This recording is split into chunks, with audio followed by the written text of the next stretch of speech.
Hey, beautiful friends. So this month we are focusing on our heart, ANAHATA. And this is, you can kind of think of caring, connection, compassion. And it is as we move from our root chakra, from our kind of very physical, basic needs, survival needs. When we move from survival, we come up to kind of like pleasure, then we move into kind of like, our confidence, our drive. And this is our kind of connection, our gateway, if you like. I've got Mr. Shadow here.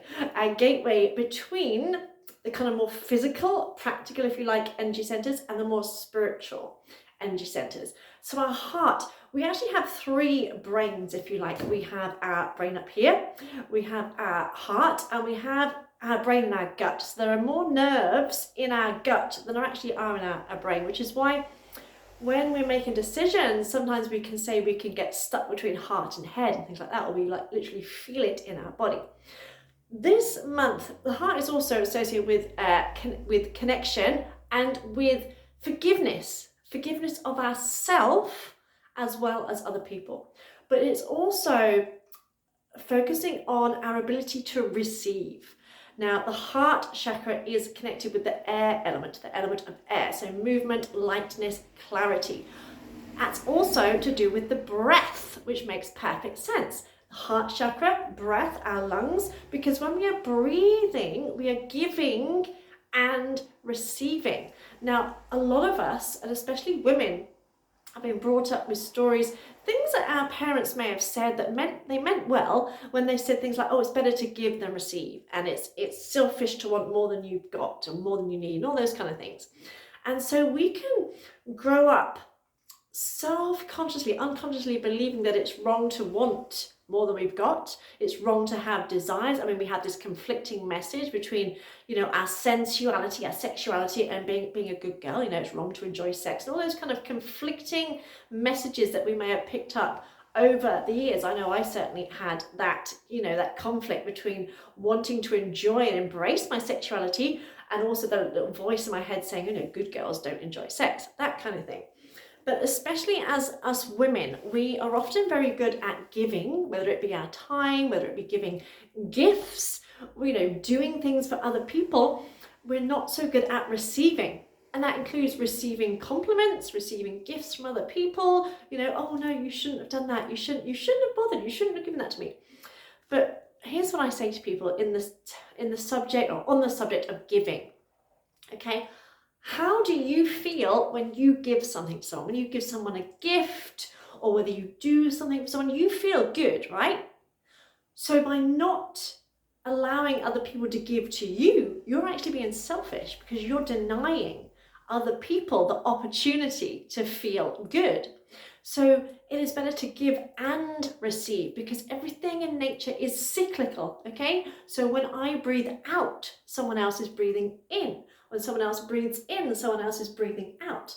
Now, we don't go around saying, that's my air, you can't breathe that, or I didn't breathe in too much because I'm not worthy, I don't deserve to breathe. We breathe in without thinking about it. But if you think inspiration, inspiring, we're taking in spirit, we're taking in life force energy, and then we're releasing it. Now, there are times when breathing problems can be indicative of an imbalance or blockage in this energy center, because we feel like we can't take air in, we can't receive, we're not allowing ourselves to receive. And how many of us tell ourselves in one way or another that we're not good enough, we're not worthy, we're not good enough to have our desires, we're not good enough to follow our dreams. And that's another thing to do with our heart. What is on our heart? Our desires on our heart. And we tell ourselves, oh, I can't do it, I haven't got the time, I haven't got the money, or, things like that only happen to other people. And the thing is, our desires are on our heart for a reason. So this month, as we focus on the heart center, I want to focus on the concept of giving and receiving life force energy, giving and receiving love, giving and receiving compassion, giving and receiving forgiveness. One of the best things you can do is to forgive people who've hurt you and to forgive yourself for things that you've done, because there isn't a single person on this planet who hasn't made mistakes, who hasn't done things that, you know, the wish you hadn't. I was talking to a client a while ago, and she was saying that she finds it difficult to forgive the girls who bullied her at school, because that would almost mean that that would make it okay. And here's the thing, okay, this is what you really need to get, and I struggle with this concept too. But what you really need to understand is forgiveness does not mean that what happened was okay. It does not mean that it's like, yeah, just, what it means is that you are choosing to no longer punish yourself. Because even if someone hurt you, by you not forgiving them, you are punishing yourself. Because if it was someone at school, they probably haven't given you a second thought, okay? And if you were to ask them, they'd probably feel dreadful.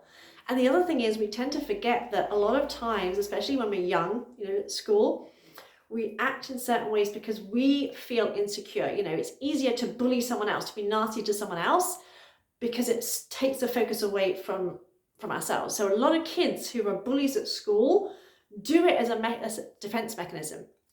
And by not forgiving, we are actually just punishing ourselves. You know, it's like drinking poison and expecting the other person to die.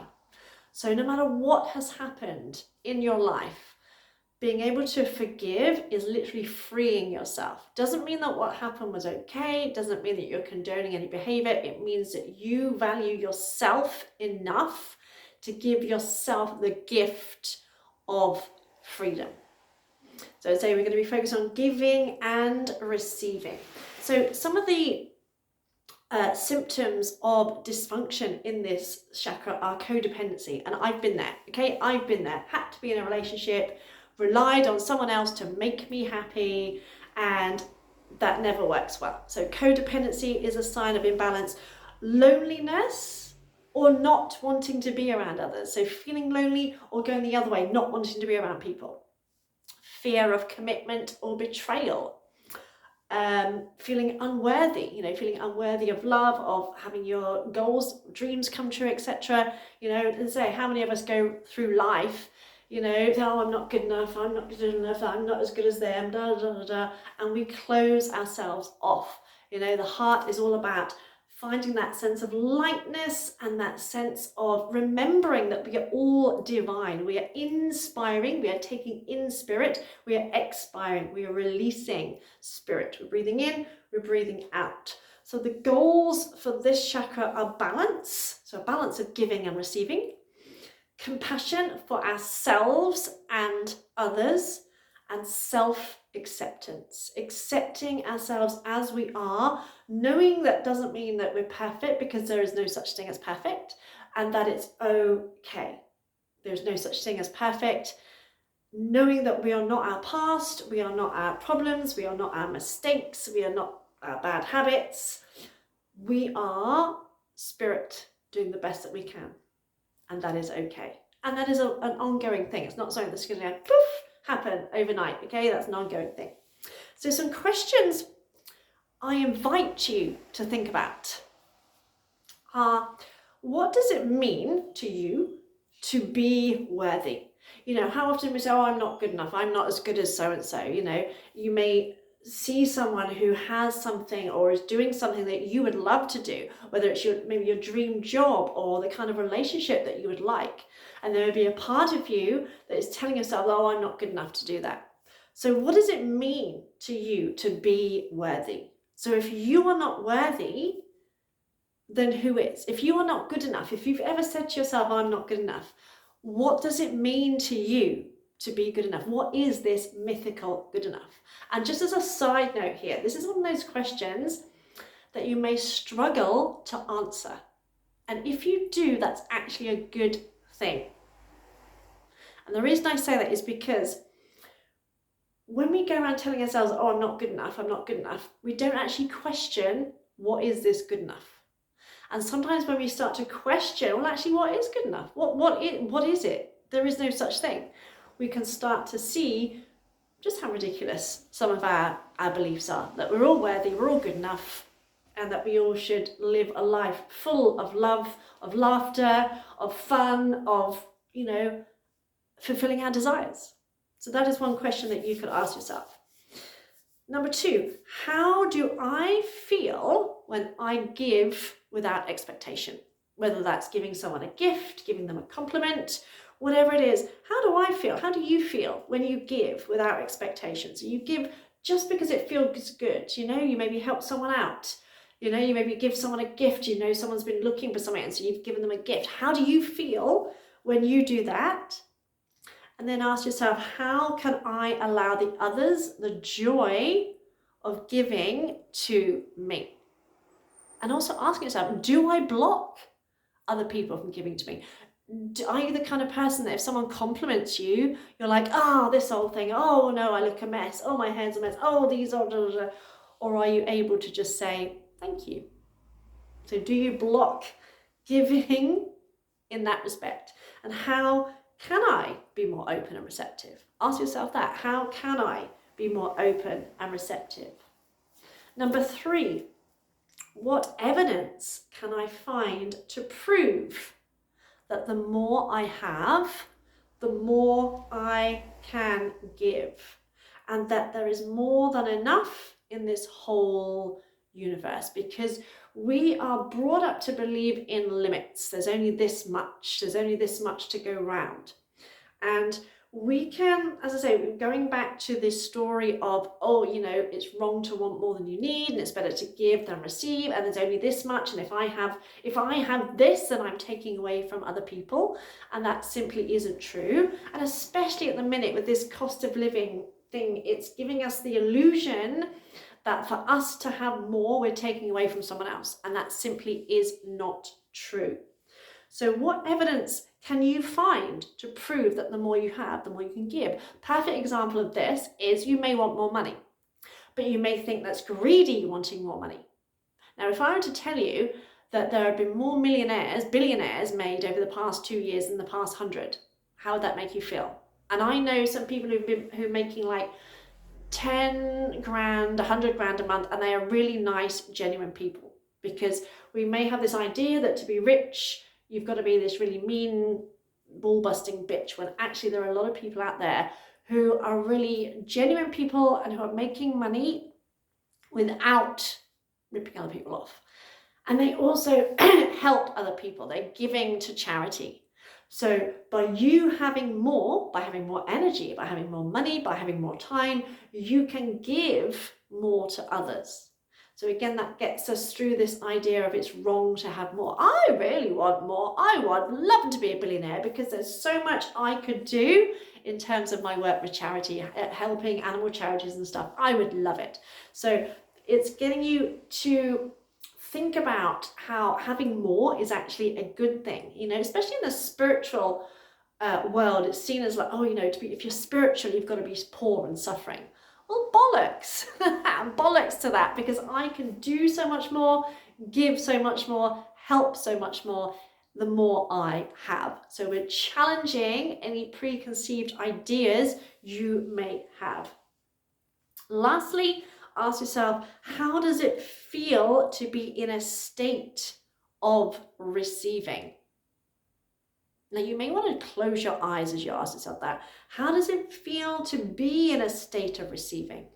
Because then you're going to ask yourself, what is blocking me from receiving joyfully? What is blocking me from receiving joyfully? And this is where some stories that you may have been holding on to may arise, things that you may not even realize you're holding on to. You may suddenly hear your mother's voice or your grandmother's voice, or just something has come up. You may have this image of, you know, if you think all rich people are selfish and greedy and they trample over everyone to get their money, you know, they're backstabbing, liars or whatever, then you are going to block any money coming in, because you've got this, you're associating kind of bad people with having more money. And so you're probably always going to be struggling because you associate more money with being a bad person. So these are questions designed to get to our subconscious. Okay, they're not designed to get to the answers you already think you know. They're to get to the answers you don't yet realize that you know. It's in there somewhere. We need to drag it out. So if you need any help, just let me know.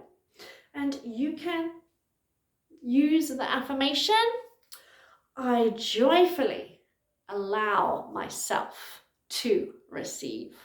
I joyfully allow myself to receive. Enjoy the practices that I share with you this month. Mwah!